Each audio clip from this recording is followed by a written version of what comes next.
What an amazing morning to get up on.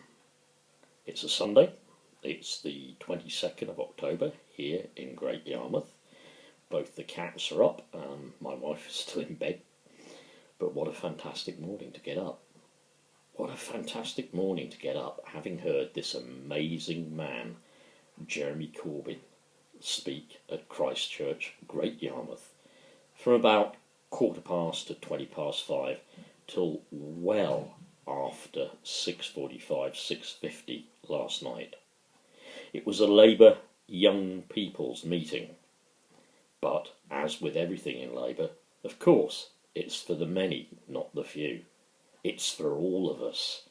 It was for me at 58, not 58, I'm an old codger, mate. I'm 59. I'll soon be turned 60 next year. It was for me, but it was for also many of the Labour young people there. And I was absolutely delighted to see them. Let me tell you a little of what actually went on. Because if you look at the Great Yarmouth Mercury, you may find things a little bit different to what actually did go on. You may find, like instantly with most of the press, they start with something negative that somebody else has said, rather than something positive that Jeremy said to this meeting. And John McDonnel was there as well, which was absolutely fantastic. I want first to talk about the audience, and what an audience we were. Yes, of course we did. Whoa, Jeremy Corbyn! The chant that would have been banned at Wimbledon as political, and we're not having any of that at the Lawn Tennis Club Wimbledon. But of course they could have Cliff Richard singing, "We're all going on a summer holiday." But no, the audience is what I'm talking about. Don't want to forget that. Young people. One of the youngest questioners, I think, in the Q&A session, she was about 8, maybe 9. She doesn't want her local school to close, and she asked Jeremy a question directly, which he answered. The summary of his answer, of course, was always that education is about choice. Education is something we pass from one generation to the next. Or, as in the 70s when I was a student, he said, more or less to encapsulate him, education is a right, not a privilege. So the young people were there. The youngest was about 8, as I say. Then there were numerous students all over the place, right in the centre, the body of this worship hall at Christ Church, Great Yarmouth. And by the way, it's a lovely building. Yeah, right in the middle were the young people and the students, and they asked all kinds of pertinent questions, and he gave all kinds of relevant answers, as did John McDonnell. Everything about saying that this is going to be a society that works for all, not just the chosen few. For the many, not the few.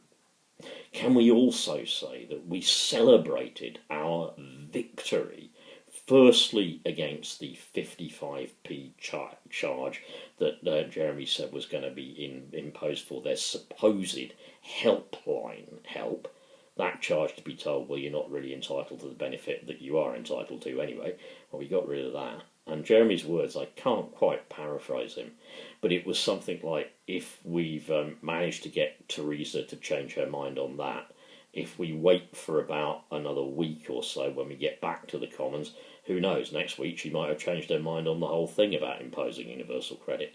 Please bear in mind that is central to many people, of course, but it is central to us in Great Yarmouth. You would have seen babies in pushchairs there. That was one of the nicest things to see. Babies in pushchairs. There was a fantastic woman who was wandering around showing people to seats and everything, and she had her baby in a little sort of carrier on the front. That was so brilliant. I was so happy to see that. I was so happy. And I say that as a parent. I just got a text from one of my older sons who's at university, like his brother at the moment.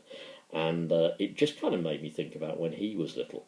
And actually, we took them on a demonstration in their pushchairs against Blair and the Iraq War. And I think we even made it onto ITV News as a family. That was when I was with my first wife, Jennifer, and of course their mother. But what can I say? Whatever you hear about this man, and I did manage to get a selfie with him. Only problem was the selfie was kind of mostly him, and there was this tiny bit of me. I was so excited at meeting this great guy that I kind of left me out of the selfie. But what a lovely man. I don't know if this is true, by the way, so please challenge me if this is not true. But I did speak to somebody who said that Jeremy is 68 coming up for 69. Well, I'm 59 coming up for 60. And one thing that struck me is that Jeremy is from a generation born but 5 years after the end of World War II. The country was still being rebuilt. But remember, at that time of Britain being virtually broke, still virtually broke, from fighting a world war against fascism, and I will include that again, and I will say that we fought against fascism again, and that is right, and that is correct, and that is 100% right that we did that. And it is absolutely right that we continue to fight against friendly fascism as it emerges in our country, as we see it emerging in Germany, as we see it emerging in Europe. We are socialists. We were 400 plus socialists gathered there in Great Yarmouth last night. Socialism and socialists rightly fight the fascists, and we will fight them wherever we see them. But just going back to Jeremy Corbyn again, another thing I would like just to mention was that I noticed as I shook his hand that he had a small poppy badge on his lapel. So please, don't go on with the usual garbage about Jeremy Corbyn, Remembrance Sunday and all that lot. Absolute rubbish. I want to end on two things. I want to end by just reading from the very beginning of this fantastic book that I have just got. And I mentioned it to Jeremy Corbyn, and he obviously has read it. The Ragged Trousered Philanthropist by Robert Tressel. And when you think of the Tressel Trust food banks, there are many of them. Think about this. Yeah. What I want to say in relation to this book, probably rather than quoting from it, is this. The book is, having read the introduction by Alan Silto, the story of some jobbing or working decorators, painters in the Edwardian era. Remember all that Edwardian grandeur that you see? Remember all those piers that you see built, maybe like the ones in Great Yarmouth, yeah? Well, these were the people behind their construction. Unfortunately, they weren't paid very much, and their living was totally insecure, and they lived literally from hand to mouth. The story is of Owen, the lead protagonist, who is a socialist, and who actually tries to convince these men that socialism and joining trade unions is actually what they need to do. It's what society can be about. It's what society should be about. It's about fairness and opportunity, and it is about fairness and opportunity for themselves and their class. Owen calls them the ragged trousered philanthropists, and as Suato explains in his introduction, you might wonder why you think these men are ragged trousered philanthropists. What could they afford to give away that is even philanthropical? Difficult word to say. Well, he says, in a kind of almost a joke towards them, that in fact they don't realise that they're ragged trousered philanthropists. They're earning, and what little they're earning, And they're giving through their labour and their goodness and their time and their work and their effort. They're philanthropically giving all this away to the capitalists, the industrialists, the billionaires, the owners of these businesses, the owners of these firms. They are being paid pennies, and their work and their labour is being used to make fortunes for these people that lie idle in warehouses or in bank accounts, while these men may not even be employed the next day. That's why, and thank you Alan Silto for pointing this out, they are called, or Owen calls them, the ragged trousered philanthropists. Cannot wait to read more of this book. As you can see, it's second hand. It's been well used. It cost me about £2.80, and that included postage. So look, if you get a chance, do get it. It's got to be worth a read. I'm going to get started on it soon.